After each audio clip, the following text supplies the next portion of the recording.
Area C.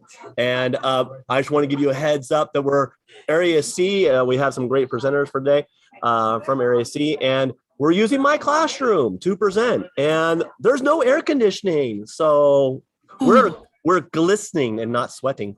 And we're going to be able to give you some great information for the day. All right. So, Area C. First off, I just want if you're here for Icebreakers, team building and building community, you're in the right spot from Area C. And so we're using my classroom to present. If you wouldn't mind popping up our first slide. I'm bringing that up for you right now.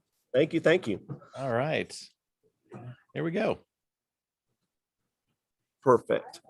All right. So we got a lot of some great people here to present for us. We have Erin Tobias from Dinuba High School, Leslie Loewen, who is the head of campus culture in Fresno Unified, and of course, yours truly, Joe McMahon at Hanford West High School. So, brand new school year, brand new restart for everybody, and hopefully we can move forward with that. And we can go to the next slide. How do we think this year's students and staff feel about the school year? What do you think? Are they excited? Are they apprehensive? Are they happy, weary, skeptical, worried, passionate, ready, or afraid? In the chat, if you could share that information. Worried, all right. We got worried. What else? What do you think? Excited? Definitely. I think the staff really excited, right? Worried, nervous, apprehensive. Lots of questions. Yes. Lots of questions. Yeah, worried we're going to shut down again. Yeah. Ready. Love ready. Staff worried, but not me. Denise, what? Not me. I'm not worried. Not worried. It's going to be what it is. Awesome. So yeah, we're talking about all those kind of things tonight. So where are we at? What have you seen so far? So I know many of you have already met with your ASB students. Some of you already may be in person with students and working together. What have you seen so far from your students and staff members? What are you seeing out there in the chat? What do you think? Skeptical. Exhaustion. Yeah. Definitely. Lots of COVID. Okay. Students are excited to get back. Mass crowds, no mask, positive questions. Excited or nervous? So I will tell you right now. So I was thinking how are we going to do this? And my ASB has expanded from 88 students last year up to I'm at 148 as of today. Kind of one of those things is I just wanted to open up. If anybody wanted to be involved in ASB and involved in student activities, we are getting them in, and we'll make it work. And so 148 people in ASB in a school. Yeah, that is amazing. We're going to make it work. And we have a student population of 1,500. So, we're trying to go over 10%, if not more. So my goal is to show my administration, hey, we can do this now. We can do this even bigger next year. So what have we seen so far? So over the summer, we had our meetings in the gym and outside. And what I saw was a lot of my students, some of my students that had their voice, that were the ones could go to and stuff like that. Even though we were outside, they wanted the mask on, they were off to the side, maybe a little bit quieter.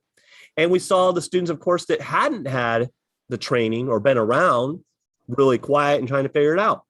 So you had those students, we took steps back because of all the experiences. And so I wanted to make sure my students felt that, hey, you know what? No matter what your experience was, we hear you. So we went outside, mask on or mask off, whatever you felt comfortable with. How do we regain that trust, regain that confidence in our students? And so even in a month, I've seen that confidence start to come back. That light is starting to come back into their eyes and getting things going. So first thing I want you to do is we're going to start off with Erin Tobias is going to come over here, and she is going to talk about icebreakers. And we know how important icebreakers are to us. So here we go.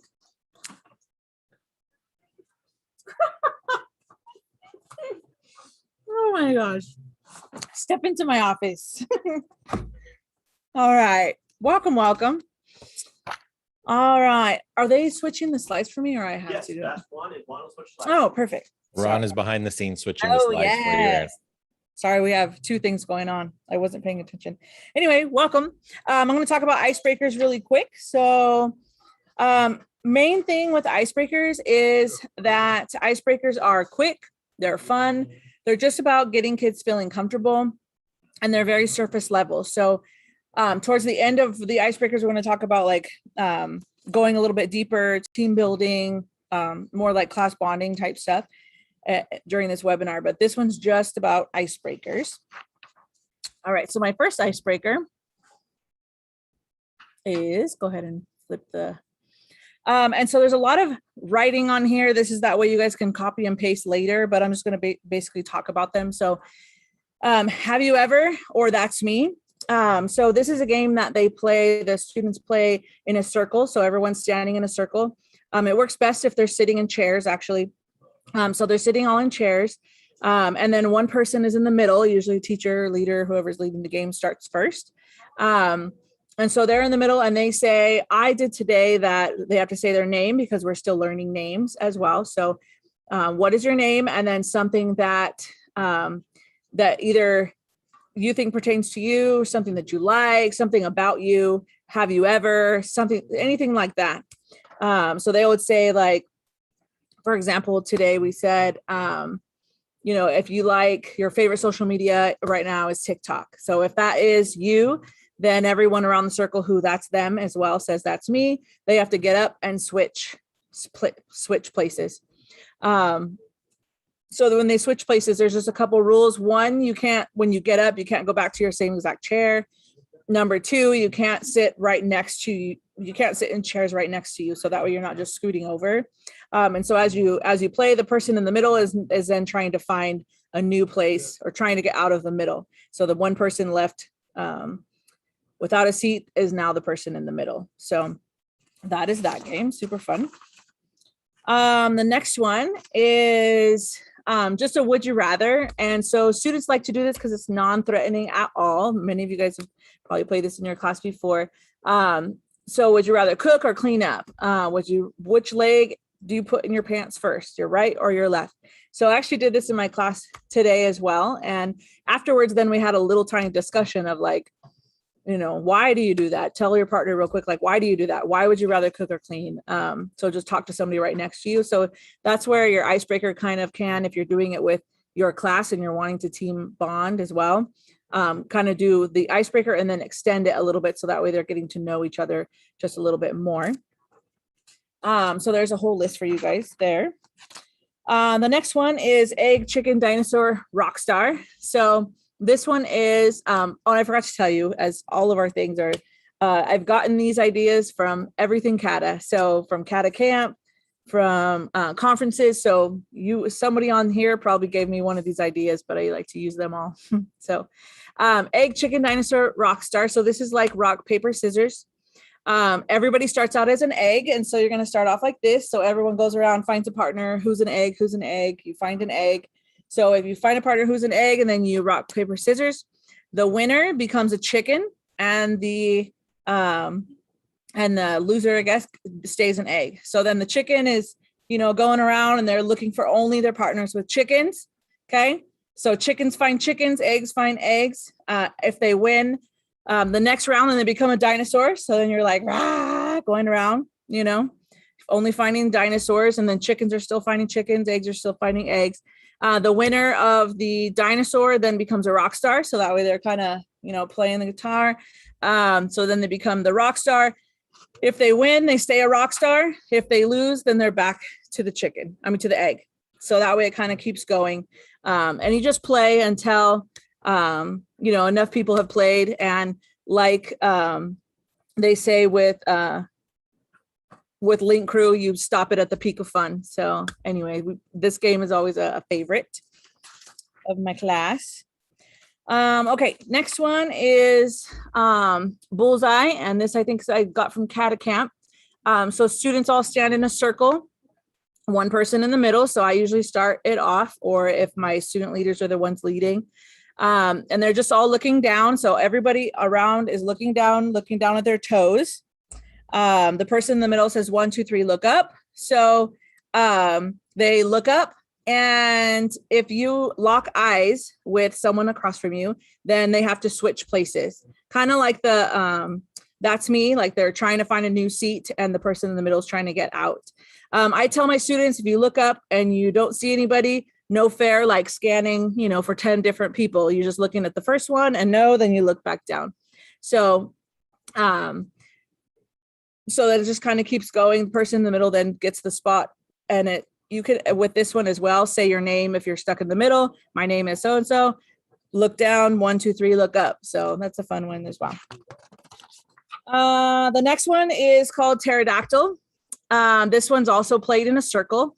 And so you are wanting students to laugh. So basically you're just all around the circle and there's nobody in the middle of this one until they start getting out. So they look at each other and you just are passing pterodactyl all the way around.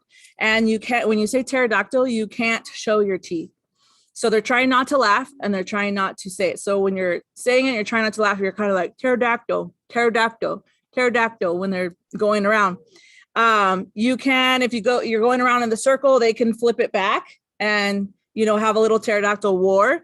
And if you really want them or some, I say now we're going to add the AP round, and they always think that's funny, is you could also screech at them. So and that kind of will startle them, make them laugh. So you're pterodactyl and you're like, ah! And then they're like, ah! And then they show their teeth and then they laugh. So the people who get out stand in the middle.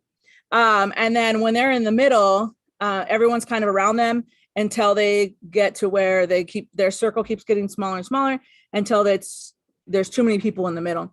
When I first played this game, I just had them like, you're out. But then if you just have them out, then they're not engaged anymore. They get on their phones or they're just doing whatever while everyone else is playing.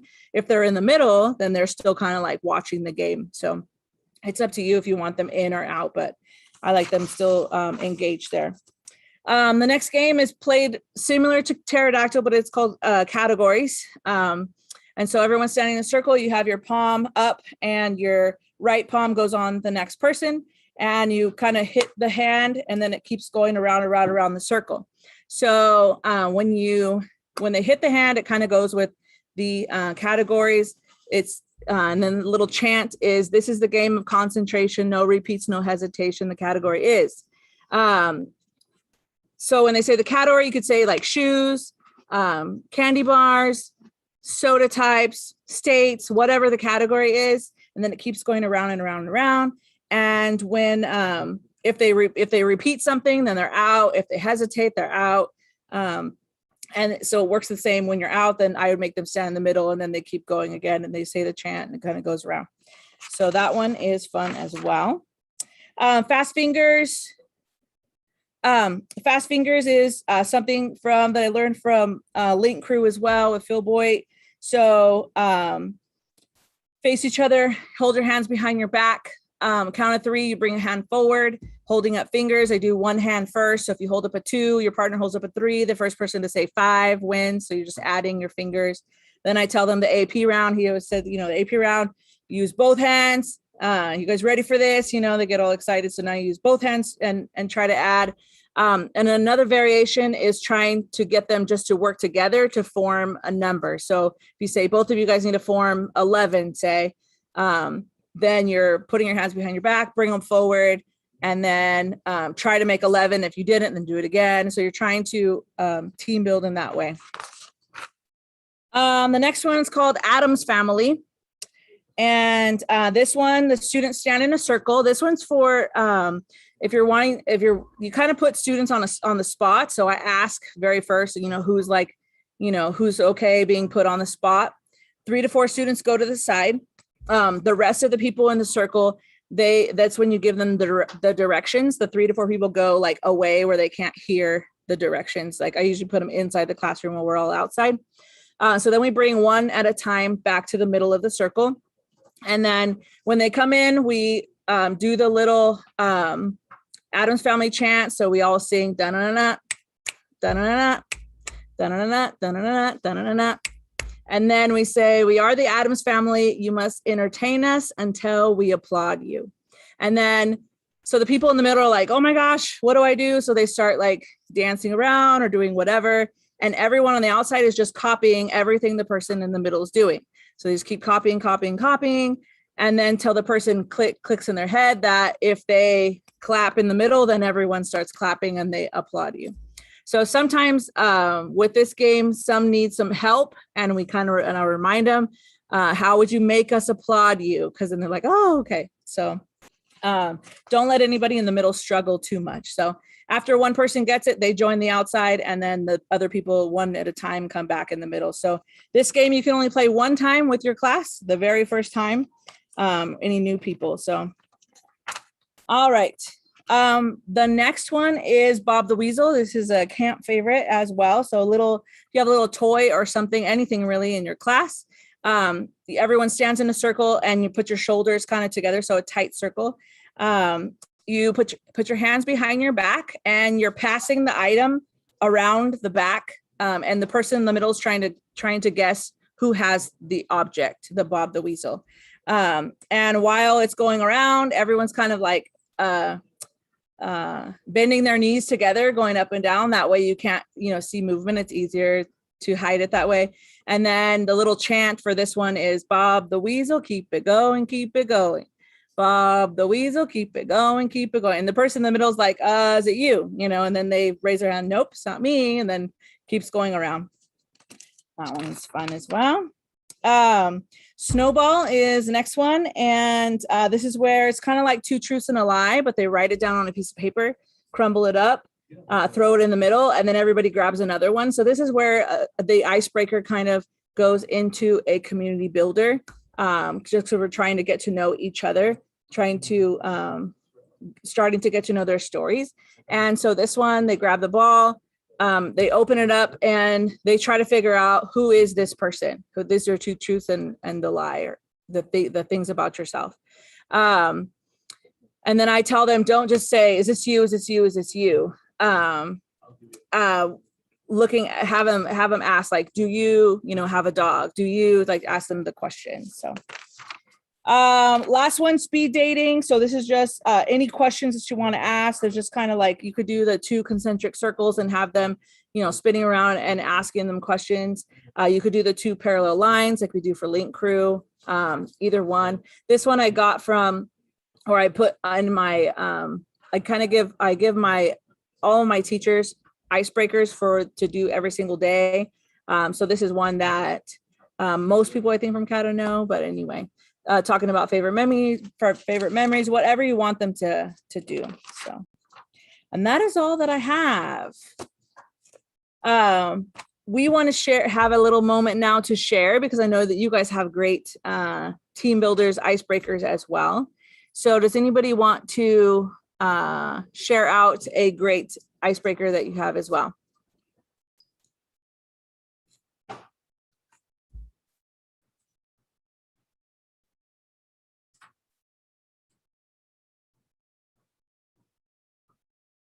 You guys can put them in the chat or just unmute and talk. Erin, I will go ahead and break the ice. And the Okay.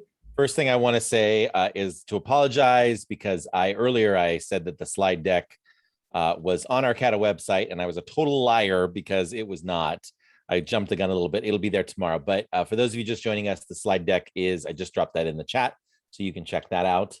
And then I will just say I've used many of these because I love my CADA team builders and relationship builders. The one thing that I've been doing more and more, especially since, I'm a little leery about like COVID, like Bob the Weasel, for example, I feel like we'd be passing an object and then a bottle of hand sanitizer at the same time. So I just love when we're taking attendance these first few days, right? I've just been asking, like this morning, or today's question was, what's your favorite breakfast item? Or, a question like, what's your ideal vacation destination?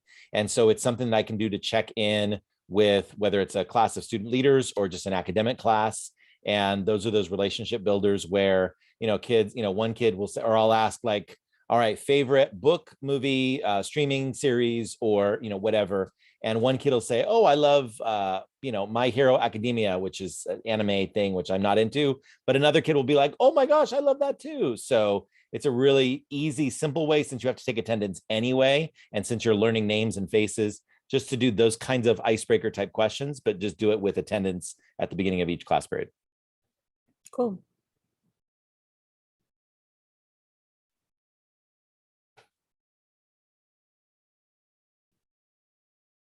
I have one. Can I go? Can you guys hear me? Yep. Anyone? Hi, everyone. Today was my first day of school, so I'm a little frazzled right now. The activity I'm going to make, I don't have a name for it. I think I got it from a CADA event. I'm not sure. You just take a piece of notebook paper. It's a question at the top, which could be what's your favorite breakfast food or whatever. And they go around the room and they ask that question to 8 different people, 1 individual for each square. And they record the student's name and they record that student's response. And then when everybody's done and everybody sits back down, you ask, oh, well, who met Ron today? Tell me a little bit about Ron. And then those people that met Ron and have that answer, you get them to share out what they learned about Ron. Oh, well, Ron likes this. So all those different questions are now populating and you get to know Ron. Cool. Rather than you asking the questions and you eliciting the responses, the kids are doing it. So I don't have a name for it. If someone has a name for it, do we have a name for it? 8 square? I don't know. Bingo But person. it works well. Sort of, but you're creating the questions as you're going, but sort of like a bingo sort. But the sharing out part is really great. Doesn't have a name. Awesome. Thank you. I have one that is kind of a similar favorite. I think I heard it from Kat. I don't know where it came from, and we're doing it soon. Is you pass out an index card. Everybody writes 4 facts about themselves. You can give categories or not, but just 4 facts, and then you collect them all, and you have everybody stand up, and you pull a card, and you say, you read one of them, and you say, you know, the first one is I like the Warriors, and everybody who still likes the Warriors stays standing. Everybody sits down. You go to the second one. I have 2 dogs, and then everyone who has 2. So eventually you end up with 1 person, but in the meantime, kind of looking for similarities and things like that. So it's kind of a fun, it's like a twist to a pretty common other game. Mm-hmm.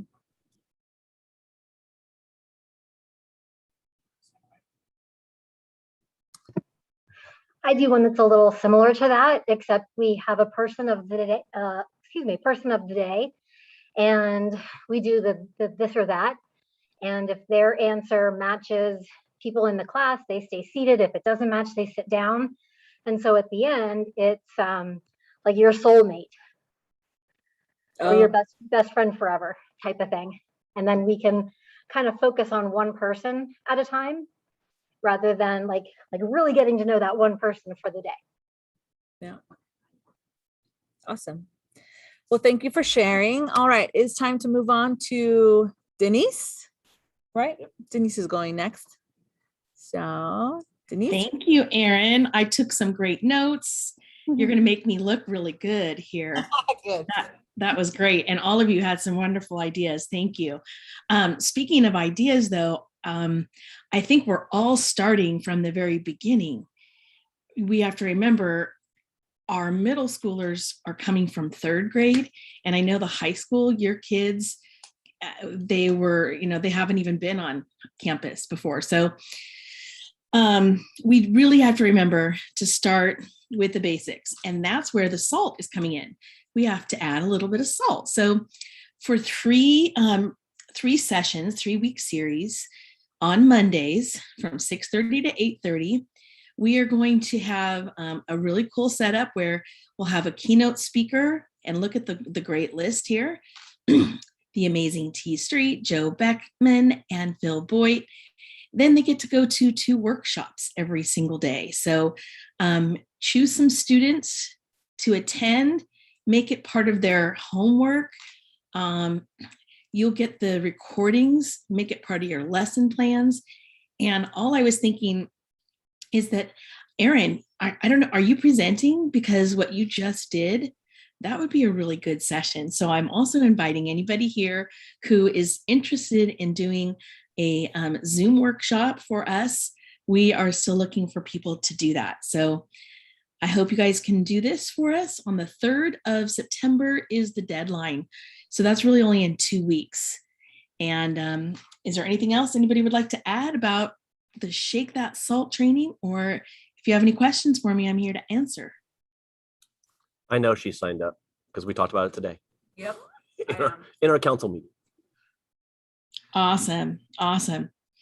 Well, thanks for letting me share about Shake That Salt. All right. Thank you very much, Denise.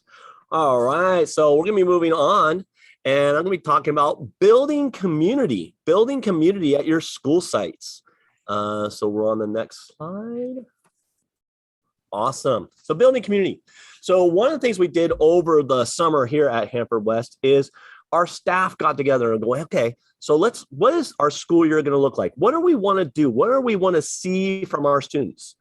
And one of the things that was great about it was they said, what do we want from our students? But what do we want to see from our other staff members, from our peers as well? And so we talked about, hey, we're going to build community through expectations. These are the expectations. And so one of the things we did right away on the first day of school, we had a no backpack day. And each of the class periods, we have 7 class periods. And so we broke it down into 7 different expectations. What we expect from you. What are our expectations of you? And this is staff as well as students. All right. So being on time, ready to learn. We talk about tardies all the time and being present as well as attendance itself. And so making sure to remind them, hey, about being here on time. This is why it's important. And we talked about the why. Why do we want you to be there? We don't want you to waste time. We don't want you to miss out. We want you to gain the skills that we're trying to teach you. Being on time and ready to learn in your classroom, ready to go. And this is staff as well as students. The next thing we want to talk about was we want to speak and listen. We want people to speak and listen at the appropriate times and use appropriate language. We've had this time off. Social interaction in person is foreign to them right now. Staff and students, they need to have the reminders hey, we need to listen. We need to be able to listen actively to each other. We need to be able to speak when spoken to and appropriately when it's appropriate timing. And of course, language. I like to use the examples. You have those teachers, some of those shop teachers that have been around for a few years, and it's kind of rough. But hey, use of appropriate language. It's not just students as well. It's the staff members. We have not been around people in person as well. Showing pride in your campus by working together to keep it clean. One of the biggest struggles we'll always have is keeping campuses clean. Lunchtime and break. A lot of food is coming individually packaged. It flies really good in the wind. It doesn't so make sure you're watching those things. The expectations is set for everybody.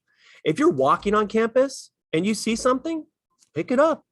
It's on your way, no problem. You can wash your hands.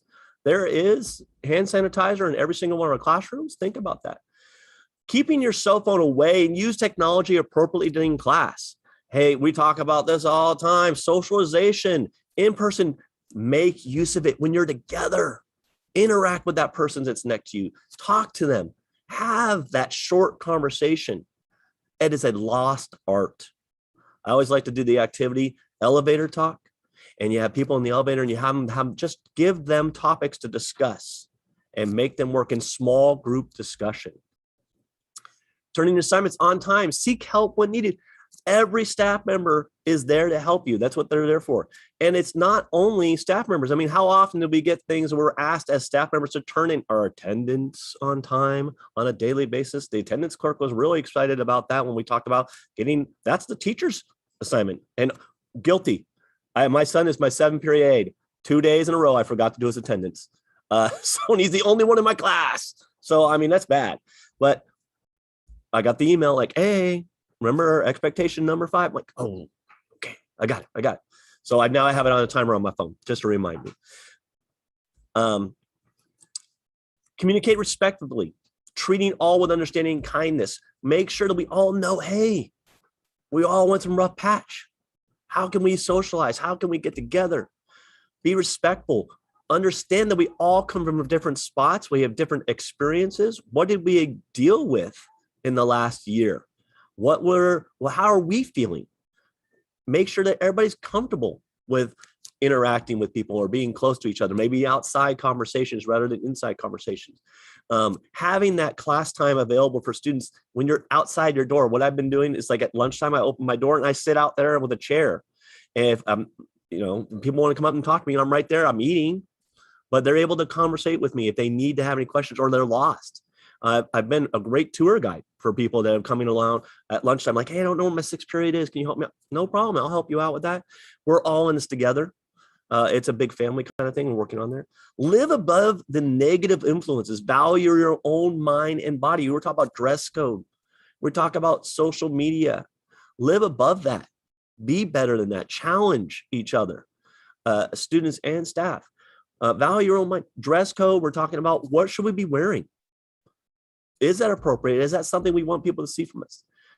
Discover what strength you can draw from your community in this world, which stands apart. Look outward as well as inward. Build bridges instead of walls. Work together.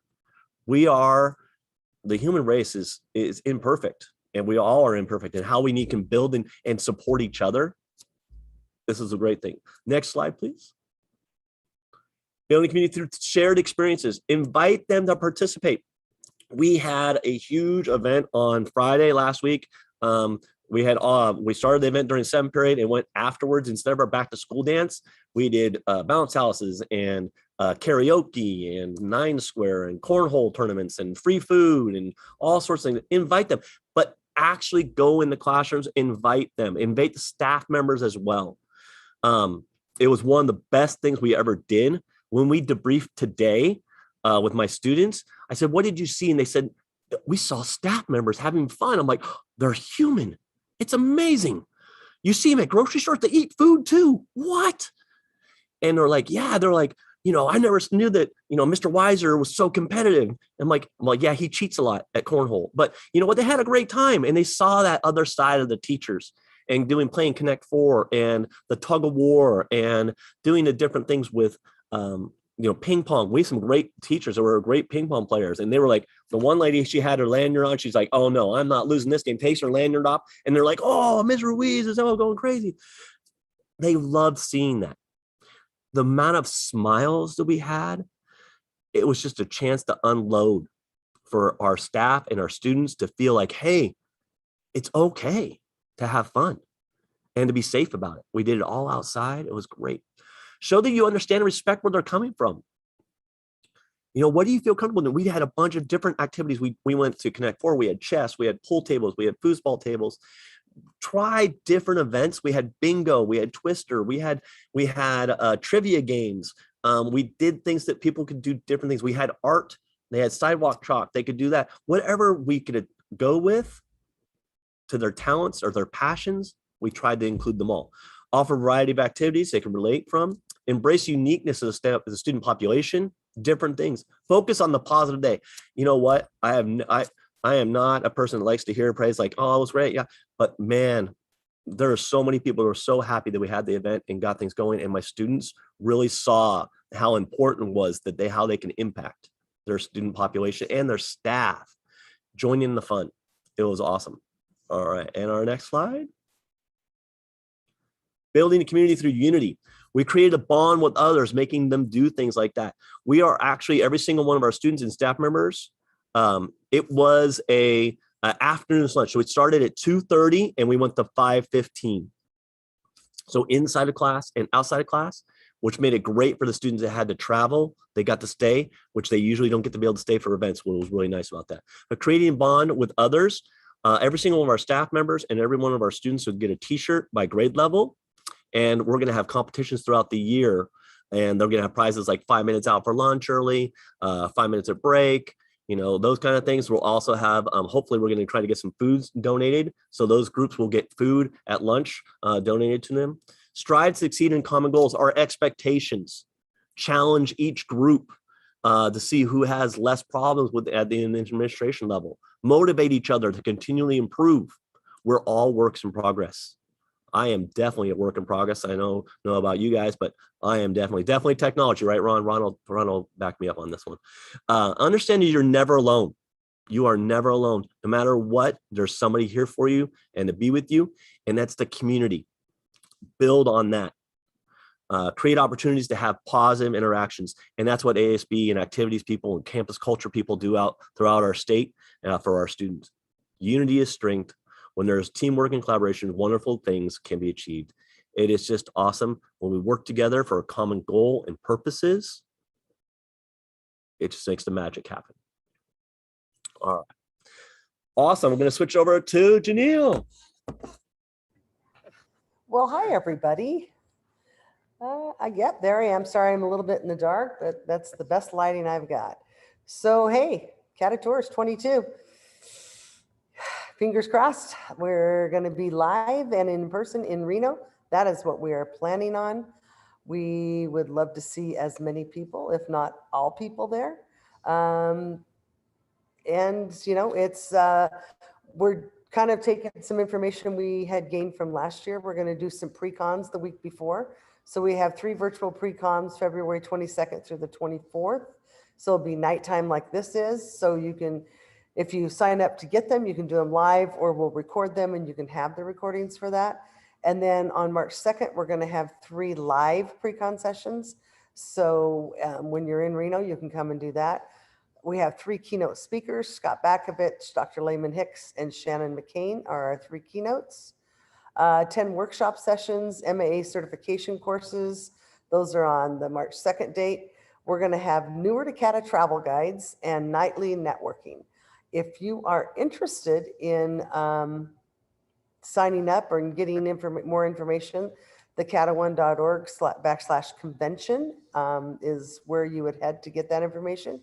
You can sign up now. I know I have heard that the Reno, the Grand Sierra has already had people call to book rooms. So we're all set up for that to happen. But yeah, we're, you know, I'm going to use my ever so infamous saying, you know, God willing and the creek don't rise, we're all going to be there together.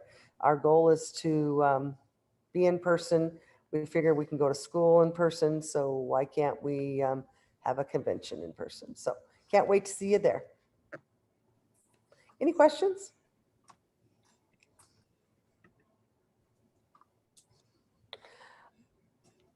Okay, then on to, I believe. Me, Janelle. It's you. All right, I'm turning it over to Thanks, Leslie, Janelle. who has all kinds of cool things for us. Well, good evening, everyone. It's been great thus far. Hope you have a lot of ideas. I'm going to roll through teamwork, team building. Teamwork happens when real work happens. That's a phrase that I started using a few years back. I've got a pretty good team at Fresno Unified where I work. And we realized that we really came together when we were doing jobs. And so you have to break it up into 2 parts, into the team and into the work. And so that's the next slide from Ron. That's my contact, by the way, on that one. It'll come back again. So creating your teams can be really simple. We just had a camp for 60 leadership students, high school leadership students in Fresno Unified from 8 different campuses. And they were so excited to be together, and we had to make sure that they were mingling with one another. So every time they entered the cafeteria of our camp, I would have some other colored something. Sometimes it was dots. Sometimes it was colored paper clips. You can get a box of like 10 different colors. Sometimes it was pipe cleaners, and we'll go back to that later. Sometimes it was just counting off. Sometimes when they came into the room, I made them stand in a big circle, and then they had a right side partner, a left side partner. One of the things that Phil Boyd and I talked about this summer, he talks about a connect 4. In your classroom, you've got 4 seats in your room, right? You've got a person who's in front of you, a person who's behind you, a person to the right and to the left of you. And that is your connect 4. And if you can connect with those 4 people, then as the school year goes, one of your 4, right? You get to know those 4 people really well. Every time you do something, you maybe say, all right, get our connect 4 together. And you have one person that's in the middle, and you say, okay, everyone go with your front 4, your back 4, your right 4, your left 4. And then the 4 it's actually 5 when you add yourself, can get together. And so that's just a kind of easy way to start grouping in your class. You take partners, you rock, paper, scissors, and then those 2 become 4. And then those 4 become 8. So creating a team to start building something, doing work can be pretty simple. It doesn't have to be, there's no like advanced groupings. Once you create those teams, to do work is the key to building your team. You have to solve a problem. You got to brainstorm a solution. You got to climb a mountain. You got to cross a river, something. And I've just been looking around Joe's awesome room, and I found this game that was unopened on his desk. He let me open it. I'm looking at it says, I should have known that, a trivia game about things you ought to know. And so there are questions in here like, does the Statue of Liberty hold the torch in her left or her right hand? Like I should know that, right? How long did Sleeping Beauty sleep? I should know that. What popular cocktail, oh, we won't do this at school, but maybe with your adult groups, contains rum, sugar, lime, club soda, and mint leaves? Ooh, that was, I think the last one was the kicker for some of you. I should have known that. And so on the back side, it gives you the answers, right? Subtract 8 points, and it's all a subtract game, but you could do this as an icebreaker, and you can put that up maybe on your big screen, and you have 4 corners, and you go to corner A if you think it's right hand, right? So you can have 4 corners, you have all different answers. So just so you know, the Statue of Liberty holds the torch in her right hand, and Sleeping Beauty slept for 100 years, and the popular cocktail that contains rum, sugar, lime, club soda, and a mint leaf is a mojito. All right. So you should have known that. Now, if I'm going to take this and have it become a relationship builder, so maybe you have some answers on your board and you have kids go to 4 corners. Now you've made a group. Now they've got to share something about themselves. That turns into a relationship builder. When you're sharing about your story, that builds relationships. For a team builder, you need to have them do something. So once you get them into those groups, have them do something. You can go to the next slide. All right, so play, trust, learn. That's a Phil Boyd saying. Team building takes the fun of the icebreaker, the trust of the relationship builder, and puts it into action for an outcome. So teamwork doesn't build character, it exposes it. So I think a lot of times we have heard that athletics, right, builds character.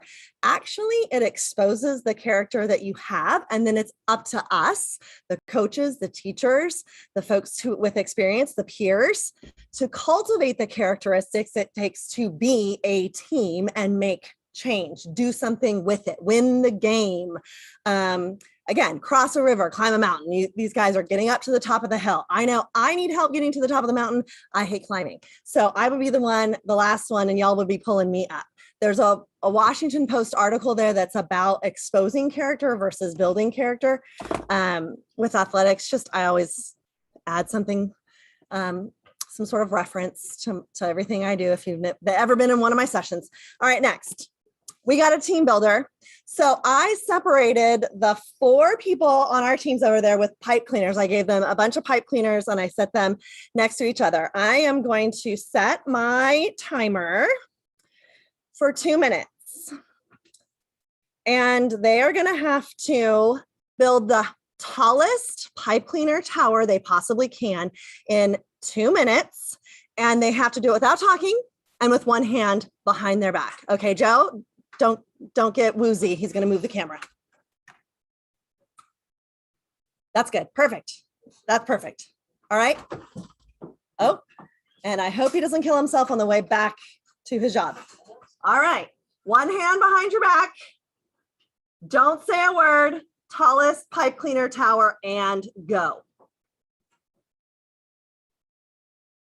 All right. Like I said, as we're watching them build the tallest pipe cleaner tower they can.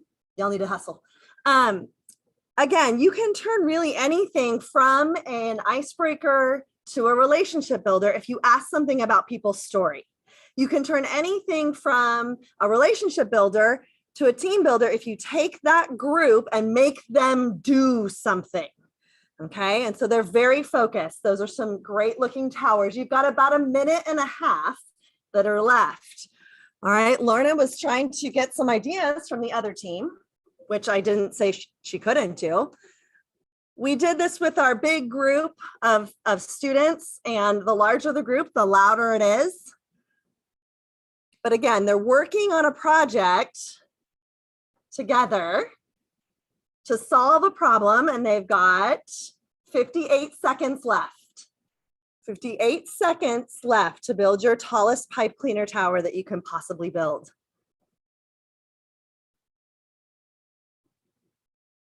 Now, again, I'm looking at Joe's game that I just found on his desk, and I could be asking all kinds of questions to distract them here from what they're doing. All right, how many pieces does each player have to start in a game of chess?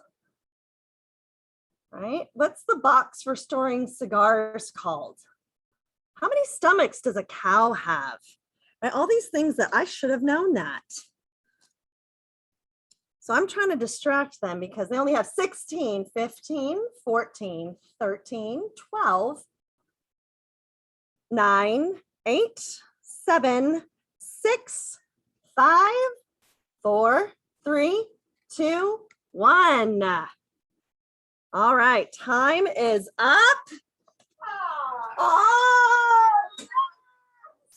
All right, I think you know. Very nice job. Very nice job. All right, so we're gonna. I need a mojito. I need a mojito. Yeah, someone needs a mojito. Oh yeah, Joe's gonna help me with the camera. I won't trip this time. Okay, good. All right, so that was just something fun. In a big group, we had groups of students who were doing this and teachers, and they, you know, and then when they won, they started chanting their team name, and then I made them do something else, or I gave them another challenge, or we took that, and those are the groups that were brainstorming ideas. Another one that you can do comes from the land of improv, scenes in a minute. You can just start by sorting the teams, right? Hand out stickers at the door, give them different colors at the door, count off at the door, and then give each team a card with a 2-minute scene that they have to perform without speaking. So the card just says simple things like it's a beach party, right? And they have to do that scene without talking at the beach party. And so each group goes separately, and then the next group opens up their card, and maybe it's an office meeting, it's a school assembly, it's scenes from the cafeteria, something maybe school-like in the beginning. But the cool thing is once they perform, right, the other teams guess what the scene was on the card, and then they add on. Then they add additional characters. Then they do the next scene, right? So group A had the beach party, and they said, okay, that was a great beach party, but the beach party, you know, turned into someone, you know, was in the water and there was a shark attack or whatever it was, right? Like the kids come up with the next best idea, and then they come up with a musical score, a song that would go to it, something like that. And they're all building those things. And then that becomes your best rally game list. That becomes the brainstorming for things that you can do on a Friday morning bulletin to make it a little bit crazy and a little bit wacky, right? So everyone's going to show up, you know, on screen for your daily bulletin in a beach wear, and then all the characters come in, and then we have a shark attack, and then whatever the next scene was, and we make sure that we add that music in. And so it's a really good way to kind of brainstorm new ideas, and then let all the other kids jump in and add on. Right, next level is when you keep all these ideas in a master list, and then you play it again later, because someone's going to have an idea at home that was really awesome. And I get my best ideas in the shower, and if I don't write them down, they just go down the drain. And so you want to make sure that you grab those ideas before they go down the drain, and then you can come back to them later. All right, so I just want everyone to stop, think, and chat. And really, I think the thing that I would like you to think about is we do icebreakers that are just fun. Like really, sometimes you just want to have some fun, right? Rock, paper, scissors. Rock, paper, scissors teams is awesome, right? And just fun. And then go on with your lesson. Sometimes you put people in groups, you do rock, paper, scissors, and then you ask them about themselves, which makes it a community builder or relationship builder. The next level is you have them solve a problem or answer a question or tackle an issue. That's what really makes it a team builder, because teamwork happens when real work happens. So I want you to tell me what kind of real work or team building that you have done, or how you could create something that's like next level. Hey, real quick, we were just discussing that that activity we just did with the pipe cleaners, and Erin came up with the idea of doing it for 2 minutes with no talking, and then adding some more pipe cleaners and give them 2 minutes to talk. And imagine, like, hey, if you work on communication and you communicate with each other, what can you do to improve what you're doing already? Just something to add on to it. So it was like, oh my, wow, that's like an epiphany. So anyways, there we go. That's like the scenes in a minute. Everyone's going to add on something really cool. And Ron, if you can help me jump in on the chat. Oh, there we go. I don't know if anyone's sharing. And if not, that's okay. I think they're all speechless from your great presentation, Leslie. Oh, let's just stop. Oh, I've done tower building with marshmallows and spaghetti. Love that.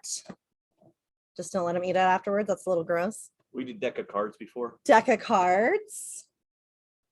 And really anything that kind of makes kids come up with some solutions or some start. That's always the hardest, right? How to get started or what to put on the board first. I do something similar like that. Nikki Hudson Rincon. I do puzzles. So I get puzzles at the Dollar Tree. I put them in groups of 5, and then I actually take a piece from all the different puzzles and I give them a goal at the beginning. Like, our goal this year is to work as a team, and you're with your team and you're going to put your puzzle together. So then I actually take a piece from the other puzzles and put it with other puzzles. So when they finish, they have like a piece missing, and they all think it's a competition against one another's group, but really it's a group competition, and they don't finish until every single puzzle is finished.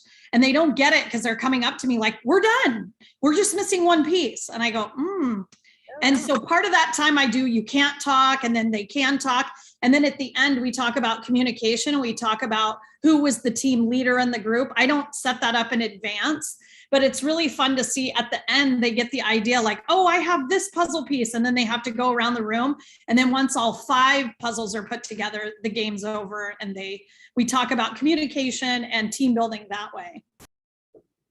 That's awesome, Nikki. I used to use that as a recovering science teacher. I used to use that in our science chemistry and talk about the scientific method. Like, y'all had a method to solve this puzzle. And of course, I never give them the picture of the puzzle or the box. And so it's like, well, we started with the corners, or we found all the edges and all those strategy ideas. And then they'd have to hypothesize, right? So it's not just leadership, right? We can give this to, please, our recovering science teachers or our current science teachers, right, who are desperate for connection with kids. Like, how do we do some of these things, and how do we build team in our regular classroom as well, right? So I love that. Tallest tower. All right. Okay.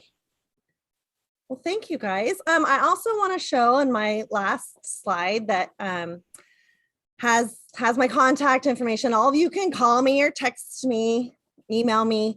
I have a mission family, and this is the ultimate team. And this is where I really, in my personal life, honed in on that teamwork happens when real work happens. We've been doing a family mission with this crazy group of people that we just met about 12 years ago, as best I can recall. And we come from all over the country, and we do work projects together, and we only are together for 1 week a year, but we are close like family. And it's just the work that we do for 1 week brings us together. And I just want to put the plug in right now. All of our communities are really missing out on our volunteers. And so if you have an opportunity in your town to seek out your shelters, your food banks, your community organizations really, and have your teams do a Surf Saturday, a morning exercise. You'll be amazed if you haven't taken a group in a while, or even if you just take the kids who are comfortable. I get it. There's a lot of places where you can serve where they're making it safe. We were in downtown LA for our mission trip this year, and that's one of the hotspots right now, but we were still able to work together and work for some organizations.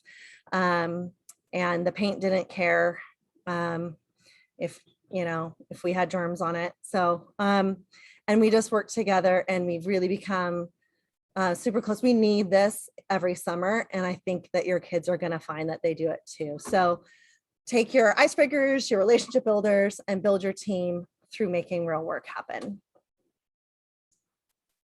I don't know who I hand it off to next, but I'm going to jump out of Joe's chair. Okay. All right. Awesome. Great job. Thank you very much, Leslie.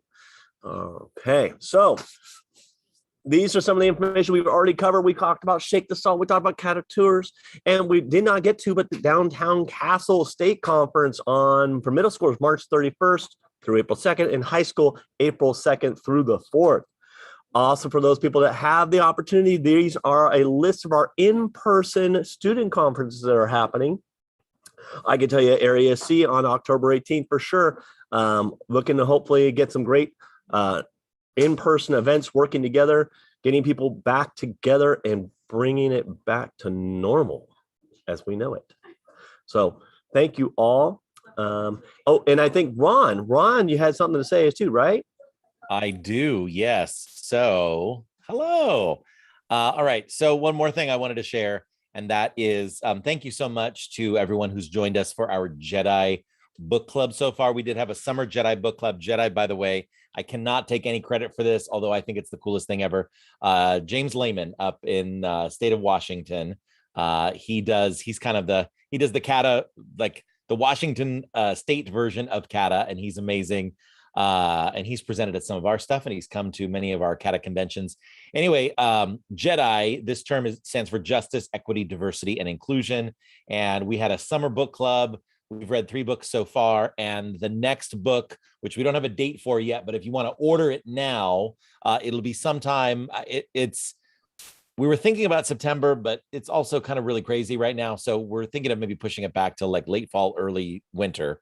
But anyway, please join us for Bridges to Heal Us. And that us is intentionally capitalized because it's supposed to be a play on words, a combination of like healing ourselves, but also healing our nation as well. Stories and strategies for racial healing. And that is written by Erin Jones. And Erin Jones was recently the keynote speaker at our CADA Summer Leadership Camp, virtual camp. And she's amazing. And I have not read the book yet, but I imagine the book is amazing as well. So if you'd like to join us, plus we're going to be doing Franklin Covey, who is one of our CADA affiliates. They recently were helping us out with our book club just this past like week and a half ago, or whenever it was. And they're going to be doing some more equity work with us, including an equity audit. I'll stop the share right now, including an equity audit. And I'll put the spotlight on me. Hello. And so basically what's going to be coming up, and we'll push these dates out as well because we don't have a finalized date yet, but we think that's going to happen in October, is an opportunity to look at all of the practices in our school and look at where are the places on our campuses where there is unconscious bias. For example, if we're still doing a homecoming king and queen or a prom king and queen, and is that, looking at students who are across the gender spectrum, is there some unconscious bias in that, for example? So anyway, really excited to be continuing to work with Franklin Covey. They're going to be offering that workshop for free for all CADA members. And so we'll update you on when we have a date for that, most likely in October. And then when we have a date for our Bridges to Heal Us, our next CADA book club. Hey, Ron, can I kick in real quick and say that Erin Jones is going to be one of our pre-cons for CADA tours also. She's amazing. She is. And her book is great. I just finished it.